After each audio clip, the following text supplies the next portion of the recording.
Salam alaikum, salut à tous. On voit encore l'immigration qui est au cœur de nombreux débats.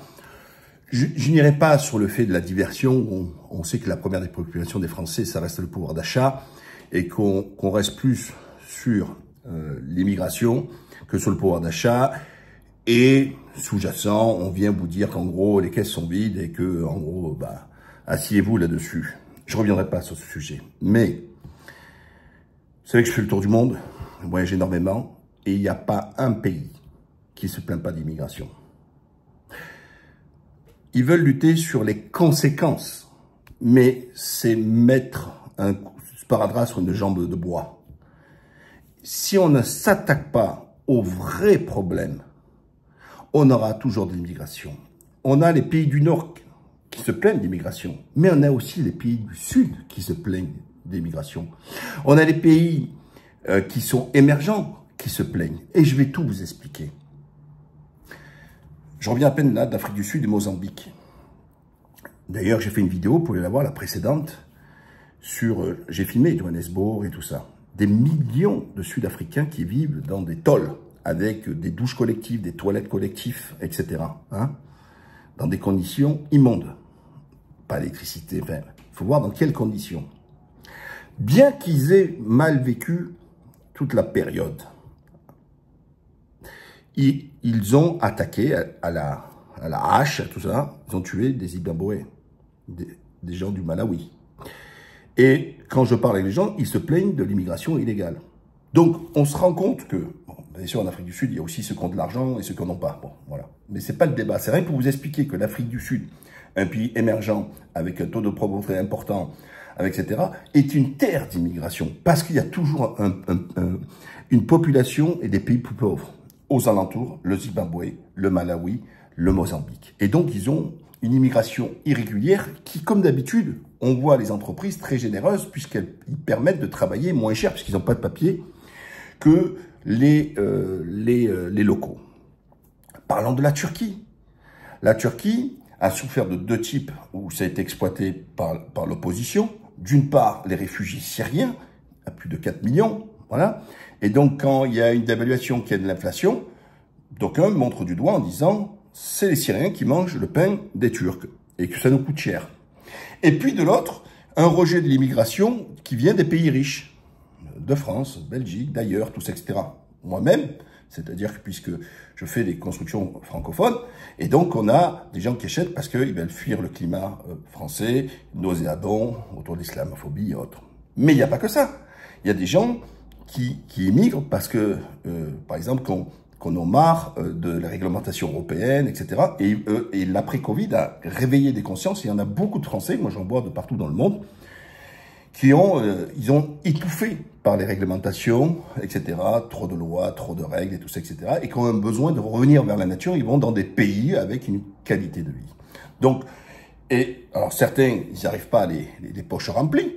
D'accord? Mais revenons sur le cas de la Turquie, ceux qui viennent et qui achètent un logement, tout ça, etc., sauf qu'aujourd'hui, ils ont durci les conditions d'accès à la carte de séjour, qu'ils appellent ça l'ICAMET, aussi pour les propriétaires. Pourquoi? Parce que quand il y a eu une forte demande par les étrangers, alors, c'est pas moi qui fais augmenter le marché, hein, moi je suis un petit à côté, mais tous les dizaines de milliers de Russes, d'Ouzbeks, de Kazakhs et tout ça, etc., qui ont acheté, certains parce que il y a une meilleure qualité de vie, que la vie est moins chère, qu'il y a du service, que c'est safe. Il y en a, leur mari va travailler, et eux, ils restent ici avec leurs enfants, ou certains maintenant travaillent en ligne, et donc ils ont besoin. Donc, ça a été attractif pour la qualité de vie, et donc du coup, on fait augmenter par une forte demande, plus bien sûr l'inflation qui vient se greffer dessus, et donc du coup, les prix, ils ont augmenté d'une part, à cause de la forte demande, donc c'est l'histoire d'offre et la demande, donc du coup les prix ont augmenté, et de l'inflation.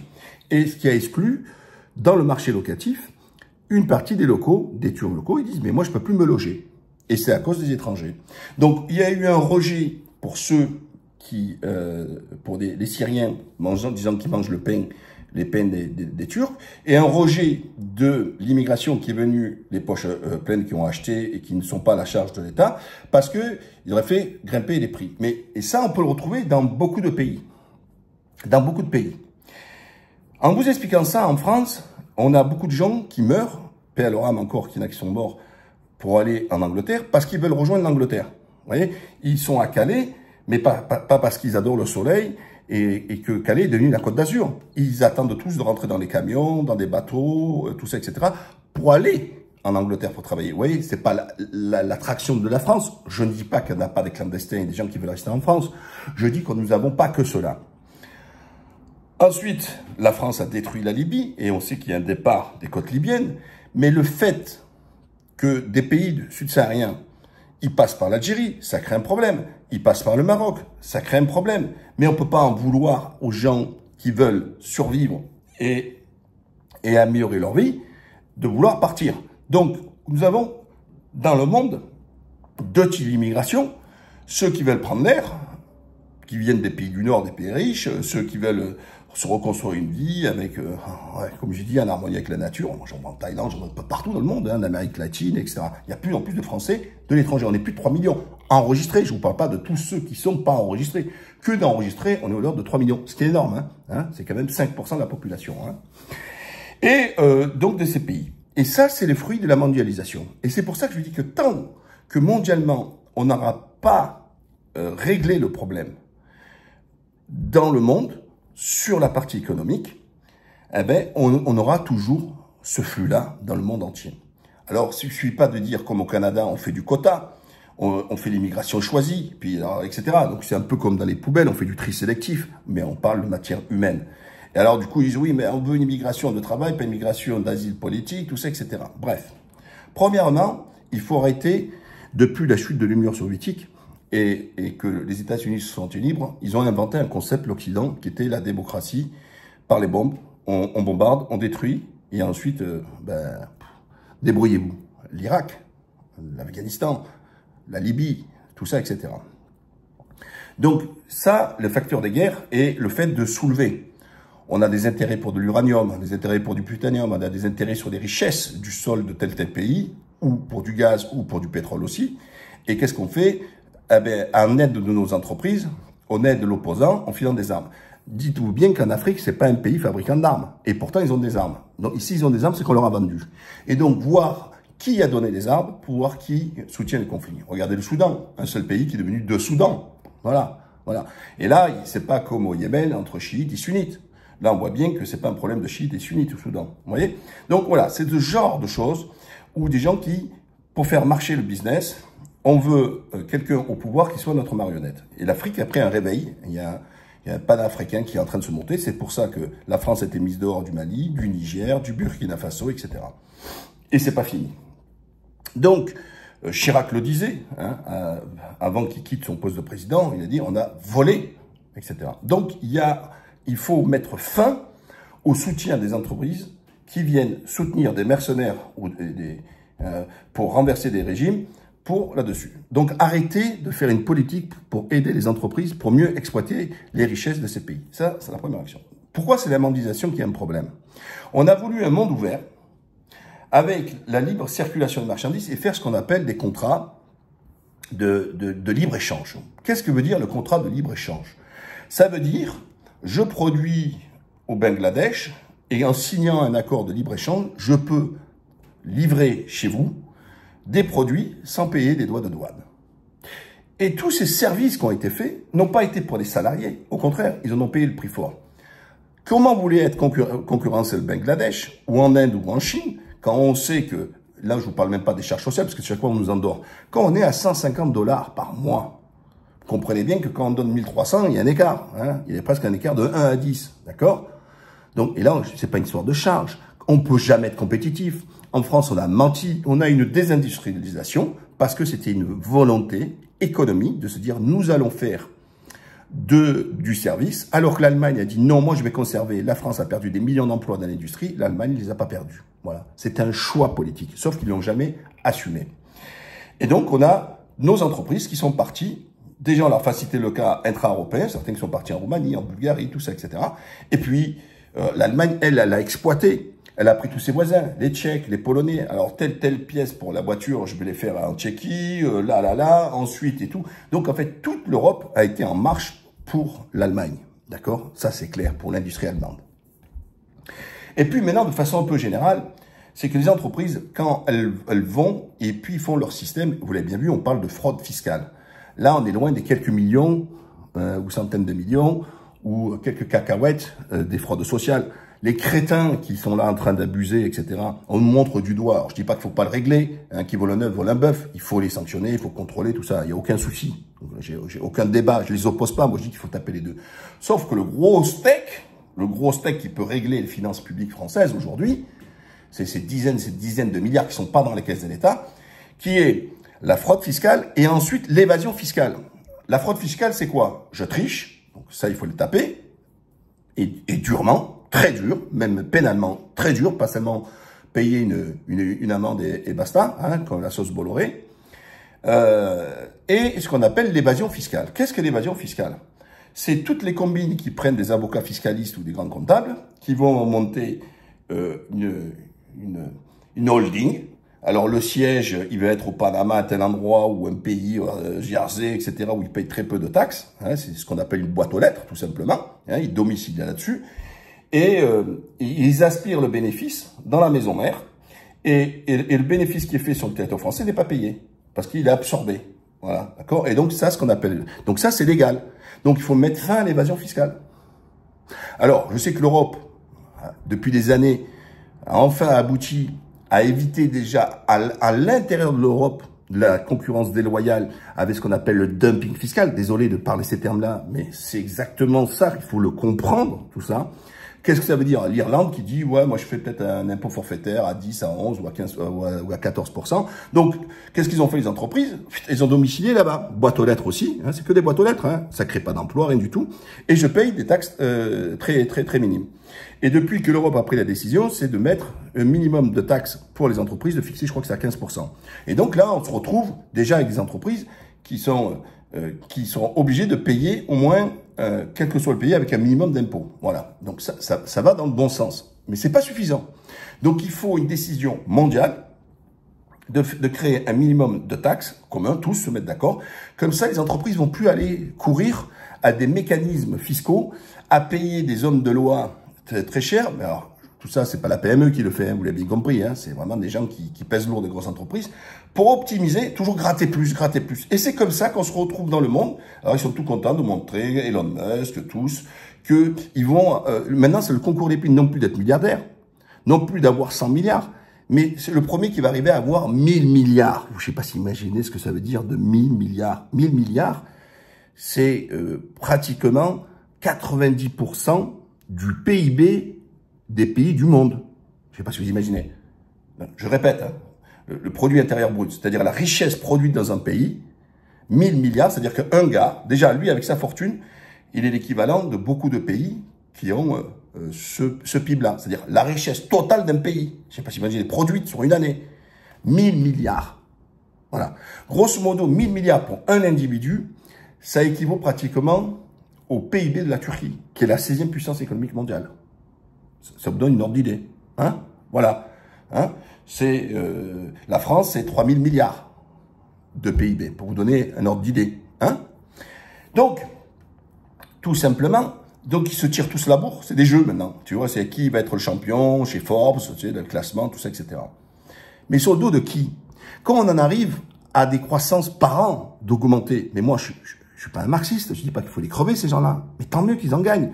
Mais quand on arrive chaque année entre 20, 30, 40%, 20, 30% augmente ton capital, c'est qu'il y a bien quelqu'un qui a payé l'ardoise, hein, à un moment donné. Alors l'ardoise, elle est faite de comment? Deux ressorts. Le premier, de ne pas donner le vrai salaire aux ouvriers, aux salariés. Donc du coup, il n'y a pas un partage de la valeur, de la valeur produite. Et puis, la deuxième, l'optimisation fiscale, en se mettant sur des territoires où ils vont payer une pirouette de cacahuètes.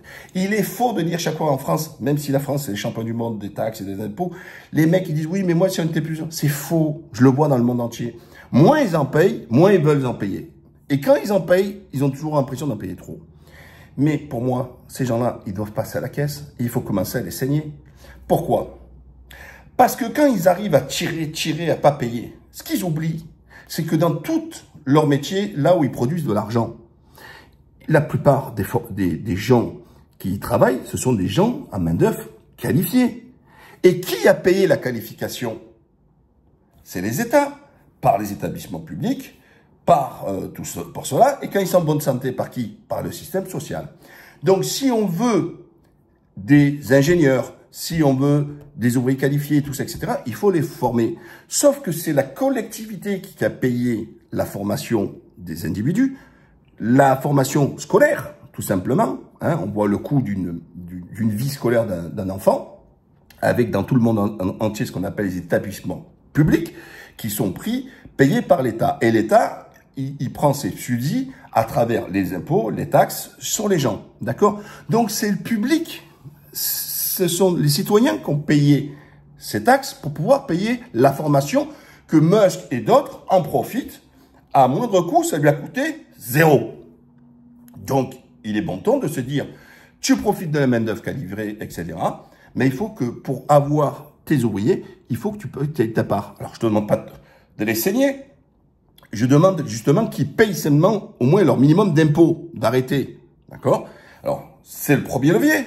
C'est l'égalité face à l'impôt, qu'ils puissent, eux, payer. Parce que là, ils sont toujours en train de nous dire, les caisses sont vides. Alors, on a moins d'hôpitaux, moins de lits d'hôpitaux. C'est une réalité. On a moins d'enseignants. On manque de tout. Manque de policiers, manque de tout ça. Et on nous dit que le déficit il est encore à 5 et quelques pourcents, à 6% de déficit. Alors tu te dis, mais qu'est-ce qui se passe? On a moins de services publics, mais en même temps, on nous dit qu'on a un déficit. Mais où est l'erreur? Et voilà. Et la surprise, c'est quoi? C'est que Macron, il a fait la flat tax, baissé les trucs sur les dividendes.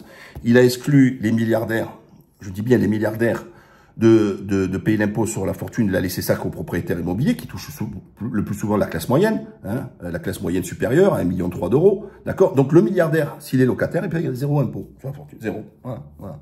Bettencourt, tout cela, ils payent 0, voilà, 0 la tata toto. Oui, est-ce que c'est normal? À un moment donné, non. Et quand vous regardez le pourcentage d'impôts payés par les classes moyennes et celles des classes ultra supérieures, vous vous rendez compte que la classe moyenne, elle est plus ponctionnée que les classes ultra-bourgeoises. En pourcentage, je vous parle, hein, parce que c'est ça qu'il faut regarder, c'est pas le montant, c'est le pourcentage. Et ça, je le vois dans tous les mondes entiers.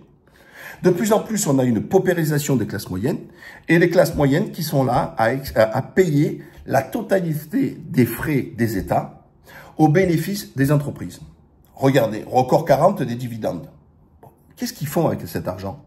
Il faut se dire, bon, on s'est bien gavé, bon, l'année prochaine, on augmente un peu bien les salaires, ouais, etc. Non, ils rachètent leur propre action pour renforcer le cours et augmenter le cours. Et donc, ils se rachètent leur propre action. C'est-à-dire qu'avec la transpiration des autres, le pognon, il va pas dans leur poche, ils leur rangent pour racheter leur propre action, pour réduire le nombre d'actions et augmenter sa valeur. Vous imaginez le mécanisme du truc, mais ça devient hallucinant. C'est du gazouille. Mais ce que je vous dis là, il n'y a personne qui l'a dit. D'ailleurs, je sais pas, vous n'allez pas être nombreux à le suivre, à l'écouter. Parce qu'on va pouvoir s'arrêter de dire, il y a l'Afghan qui a mis un coup de couteau, il faut rater l'immigration, qu'on va faire comme l'Allemagne, on va rester sur un fait divers, tout ça. Non, le problème, il est majeur. Si on règle le problème de l'immigration, en gros, chacun chez soi, d'accord? Ou réduire, on ne sera jamais à 0, mais réduire. Tout individu, il n'a pas envie de se déraciner. Hein. Regardez-moi, rien que moi, de Marseille, quand j'étais à Paris, alors que je suis français, je l'ai vécu comme une immigration, mais j'y étais pour le sport. D'accord? Donc, c'est une immigration Marseille-Paris, dans le même pays, la même langue, tout ça, etc. Mais ça a été vécu comme une immigration. Donc, c'est un déchirement de quitter son lieu. Je ne vois pas quelqu'un qui prend plaisir à quitter son lieu, sauf ceux qui fuient la France maintenant pour son climat, etc. Eux, ils étouffent, ils veulent ailleurs, ou dans d'autres pays, etc. C'est encore un autre sujet. Mais pour vous dire, à la base, l'être humain, il est enraciné, il l'aime là où il est, il a grandi, il a ses codes, ses parfums, ses amis, sa famille, son environnement, tout ça, etc. Donc, c'est un déchirement. Mais si on ne règle pas le problème que je viens de vous dire, de la mondialisation, d'arrêter le seul bénéficiaire de cette mondialisation aujourd'hui, avec sa ouverture des frontières, c'est les entreprises. On peut temporairement arrêter ce qu'on appelle le libre-échange et taxer les produits qui arrivent. Et avec toute cette manne d'argent, déjà, ça rééquilibre, permet aux entreprises françaises d'être plus compétitives pour pouvoir, si elles veulent, exporter ou tout simplement vivre pour le marché national. Parce que le problème, c'est qu'on n'a même pas d'entreprises qui peuvent fonctionner, parce qu'on parle toujours d'exporter, mais déjà de subvenir aux besoins des locaux. D'accord? Mais parce que son coût est fort élevé et que le produit qui est venu d'ailleurs, qui a été fabriqué avec quelqu'un qui touche 100 balles par mois, ben, vous avez bien compris, ben, il sera toujours moins cher. Voilà. Donc, on peut dans un premier temps, non pas comme ils disent eux, là, fermer que pour les immigrés, on s'enferme, tout ça, etc. On sait que ça marche pas, mais ça peut ralentir, mais ça ne pourra pas arrêter tout ce cheminement. Comprenez bien. Vous voyez, moi je vois pas des choses avec idéologie, l'axe du mal, culturel, identitaire, tout ce que vous voulez, tout ça c'est du baratin. D'accord? Moi je reste purement factuel qu'aujourd'hui, cette immigration, elle est vécue comme subie dans le monde entier et pas forcément dans les pays riches. C'est pour ça que je vous ai donné une démonstration de quelques pays comme ça qui souffrent. Allez voir en Colombie, ben, ils souffrent parce qu'on a les Vénézuéliens qui débarquent. Et donc, ça commence à tousser, etc. Mais avant, quand le Venezuela visait bien, c'était les Colombiens qui envahissaient le Venezuela et les Vénézuéliens qui disaient qu'il y a trop de Colombiens. Vous voyez, et dans le monde entier, je le vois, ça. Dans le monde entier. Et c'est comme ça que j'en arrive à voir. Et dans tous les pays du monde, ils me disent tous la même chose. Ah, mais ici, tu peux pas comparer, c'est vraiment un enfer. Y a rien, y a rien. Tous les pays se mettent, tous les gens, tous les peuples du monde ont l'impression que leur pays, il est encore pire que les autres. Et puis, ça se traduit en Europe, pays soi-disant, le premier continent, en termes de PIB, c'est le premier, hein. Richesse, tout ça, pays riches, etc. Ben, regardez. Ils sont tellement riches qu'ils font moins d'enfants. Mais pourquoi ils font moins d'enfants? Pas parce qu'ils veulent pas, parce qu'ils sont stériles ou parce qu'ils sont devenus LGBT. Bon, bien sûr, on les y pousse. Mais tout simplement parce que ils te disent, mais à l'époque de mon père, à moi, avec un salaire, il pouvait subvenir leurs besoins avec une famille avec 4 enfants, d'accord, à mettre de l'argent de côté, de faire ci, de ça, etc. Alors, c'est sûr qu'on n'est pas dans l'une, mais on arrive à vivre correctement. Aujourd'hui, avec deux salaires, les gens n'arrivent pas à finir la fin du mois, etc. Et donc, aujourd'hui, la dame, la femme, elle est obligée de travailler. D'accord? Même si elle ne veut pas, elle est obligée de travailler parce que pour trouver un logement pour le louer, il est tenu compte des revenus et donc il faut du revenu, sinon elle n'a pas accès au logement. Que pour acheter au crédit, c'est calculé sur les revenus du foyer fiscal. Donc, c'est-à-dire sur le couple. Donc, celui qui gagne 1500 balles, ben, ils sont tout dans des bains, il est à 450 ou à 500 euros par mois. Alors que si madame elle travaille, elle gagne aussi 1500, ça fait 3000, ils peuvent rembourser 9000. 900, d'accord? Et c'est ce montant-là qui détermine le prix sur 20 ans, sur 25 ans ou 130 ans, le prix de l'achat du mètre carré qu'ils peuvent avoir avec en remboursant ces 900 euros. Voilà, vous le comprenez bien. Donc, ils ne peuvent pas se loger aussi. Donc, comprenez bien que de partout dans le monde, il y a ce problème qui est vécu de l'immigration, alors que le vrai problème, c'est cette mondialisation. Je viens de vous faire la démonstration déjà sur le plan économique. Donc, il est temps maintenant que les grosses entreprises, tout ça, c'est des gros, je parle pas de l'artisan, lui, il fait partie des classes moyennes, lui, c'est un pigeon, il paye, lui, il se fait massacrer. Et concernant la France, il faut commencer à faire en sorte, donc, si on remet des taxes sur les dividendes, sur la finance, d'accord, tout ça, etc. Les gens disent, oui, mais ils font ça, on va les faire fuir. Mais fuir de quoi, les mecs? C'est parce que tu as pris 0,1% sur une transaction financière, alors qui ramènerait des dizaines de milliards hein, dans la caisse de l'État. C'est quoi 0,1%? C'est inodore, incolore, d'accord? Ben, mettre un peu de taxes aussi sur les flux financiers. Et c'est la dernière catégorie qui est le cancer du monde. C'est ces monstres que Hollande avait dit, mon ennemi c'est la finance. Ces fonds américains, ces fonds de pension, dotés de 2000, 3000 milliards, c'est-à-dire le PIB, la richesse de la France. Je peux imaginer la puissance de frappe. Ils vont aller voir une entreprise. Ils prennent la direction d'une entreprise avec ces fonds, d'accord? Ils vont envoyer un mercenaire. Ils lui donnent le chèque welcome, bienvenue. Et ils lui prévoient aussi un chèque bye-bye, ce qu'ils appellent le chèque, comment on l'appelait là, le parachute. Le parachute, ouais. Ils ont un chèque welcome, ils ont un chèque parachute. Ouais, les deux, hein, fromage et dessert. Il vient quoi? C'est un mercenaire qui s'en a rien à foutre. Il va travailler sur des tableaux. Il va presser les salaires. Il va réduire le nombre du personnel. Donc, automatiquement, qu'est-ce qu'il va faire? Il va dégager ce qu'on appelle une marge nette supérieure de bénéfices. Donc, ce qu'il aura fait de l'optimisation à l'intérieur, en pressant les salaires, en pressant les emplois, en augmentant la productivité et dégageant un maximum de dividendes. Et puis, les fonds, ils disent, bon, bah, mercenaire, il est bon. Hein. Lui, il va parrainer au conseil d'administration tous ses potes, qui vont toucher de l'argent grave, ce qu'ils appellent des jetons de présence, pour s'asseoir autour de la table, et qui, bien sûr, vont tous lever la main comme un seul homme pour lui valider son truc. Oui, alors Marcel, c'est bon, ouais, très bien, merci. Bon, on se revoit au conseil d'administration de qui? Ah, Total, ok, on se retrouve chez Total. Hop, ils vont aller à Total, ils parrainent encore, conseil d'administration, t'as pris quel truc? Ouais, il n'y a pas de débat. Ouais, on signe, ils prennent leurs jetons, etc. Voilà comment c'est gérer le monde, à travers encore ces grosses entreprises. L'issue de tout ça, il y a plusieurs réponses. Je vous l'ai dit, que les entreprises payent leurs vrais impôts, créer cette taxe à l'éducation, parce que tu as du personnel qui est formé, d'accord? Donc ben, tu vas payer pour l'éducation un petit peu. Et le troisième élément, c'est de plus parler de salaire minimum, de salaire pour vivre.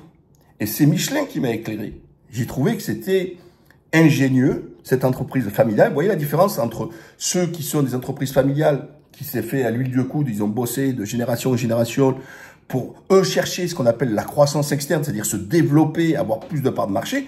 Quand les autres mercenaires que je vous dis qui disent welcome et tout ça qui viennent, eux, ils développent pas l'entreprise. C'est-à-dire ils développent pas dans la recherche, dans le développement, pour créer, développer leur marché.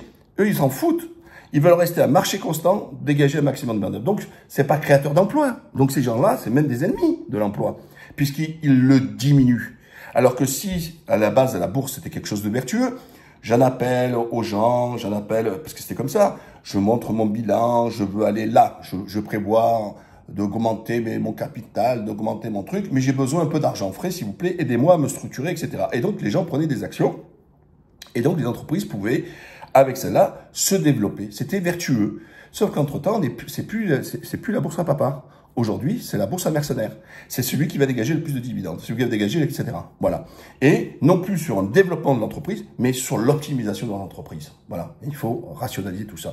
Et là, vous rendrez, alors, tous les abrutis que je vois, les cadres des entreprises, oui, je suis cadre, dans tel truc, j'ai de là, je suis manager de direction. T'es rien du tout. Quand t'es à 4 000, 5 000, 7 000, oui, jusqu'à même à 10 000 euros pour moi, tu vois rien, t'es zéro la tête à toto. Parce que juste après toi, les mecs, ils prennent des salaires à 100 000, 200 000, 1 million d'euros, 2 millions d'euros par mois. 200 000, 100 000. Donc, on passe de 7, 8 000 à 100 000. Mais qu'est-ce qui s'est passé? Alors, ça a été progressif entre l'ouvrier qualifié. Ouais, on monte 1003, 1007, 2000, 2005, 3000. Vous voyez, c'est assez progressif. Et d'un coup, là, vous voyez, il y a un plafond. Et là, on passe au super. Et là, eux, des salaires mirobolants. Je suis pas mélanchoniste. Mais quand il dit qu'il faut un écart de salaire entre le plus petit de 1 à 20, je trouve que ça va dans le bon sens. On peut monter même de 1 à 30, vous voyez. Mais quand on est de 1 à 200, qu'est-ce qui justifie qu'il a 200 de plus? Surtout que je rappelle encore qu'ils n'ont pas mis un centime, ils n'ont pas hypothéqué leur maison, hypothéqué leur pognon, tout ça. Ça, c'est des mecs qui viennent les mains vides. Ils touchent un chèque déjà de s'assurer d'être bienvenus, plusieurs millions d'euros. Mais quel salarié touche un chèque de bienvenue? Il n'y a aucun salarié au monde qui touche un chèque de bienvenue. Et quand il s'en va, il prévoit sa sortie, on lui donne un chèque, merci de ta participation. Mais nous, les mecs, il faut qu'il gagne, par année de présence, il va gagner 1 mois de salaire. L'autre, sur 2 ans, sur 3 ans, il va gagner peut-être 50 salaires. Vous voyez, c'est disproportionné. Donc, il faut créer ce salaire pour vivre, qui soit déterminé. Hein. On peut, mondialement, il y a la Banque mondiale, le FMI, enfin, tous ces trucs-là. Enfin, il y a tout ce qu'il faut pour dire, voilà, en France, par exemple, c'est pour vivre, il faut 1800 balles, par exemple. Démerdez-vous. Ben, l'entreprise, ça doit payer ce salaire. Voilà.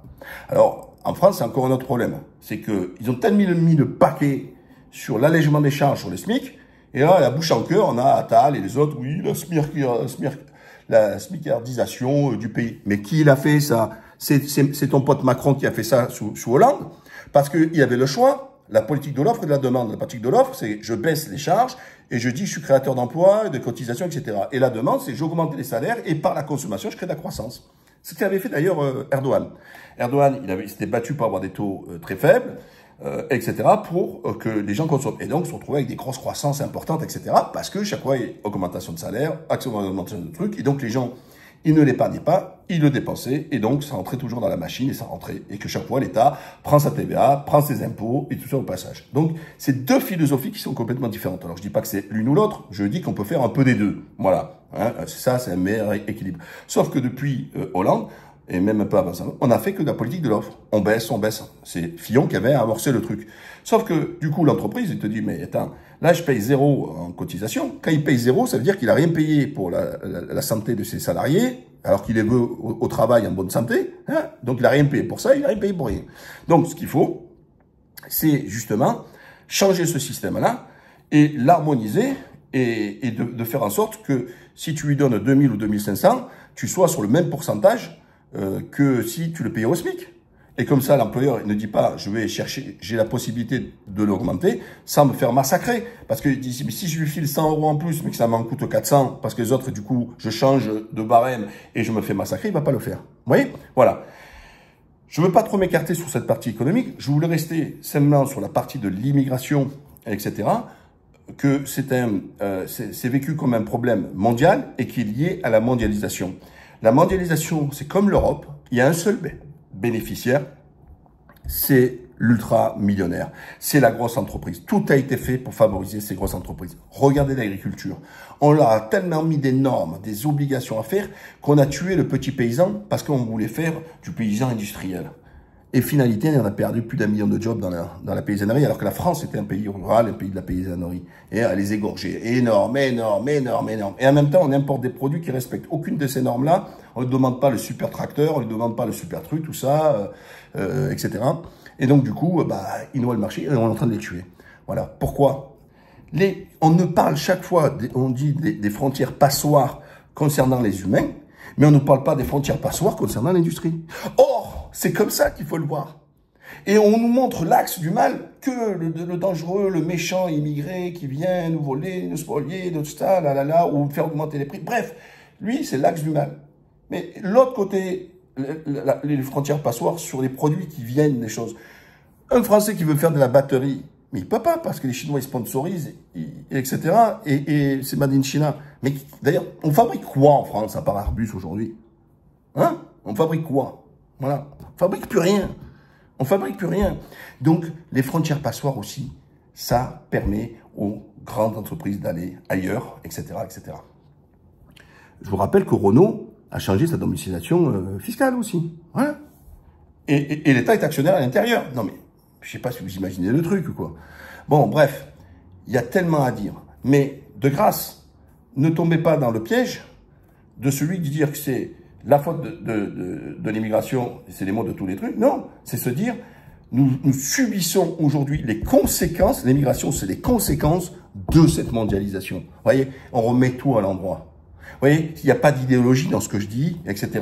Je comprends que ça peut, dans les peuples, ça peut créer des problèmes, des rejets, tout ça, etc. Parce qu'on nous le montre dans l'axe du mal. Sauf que eux, encore une fois, c'est le dernier maillon d'un système. Et le système, il s'appelle la mondialisation et la finance. Puisque je viens de vous faire la démonstration du comment, etc. N'oubliez pas de surtout partager, puisque c'est quelque chose qui n'est pas forcément dit régulièrement, jamais sur les plateaux, on aura bien compris, et qui est les propriétaires des médias. Et vous pouvez vous abonner, et je vous dis à la prochaine, et likez. Bye bye.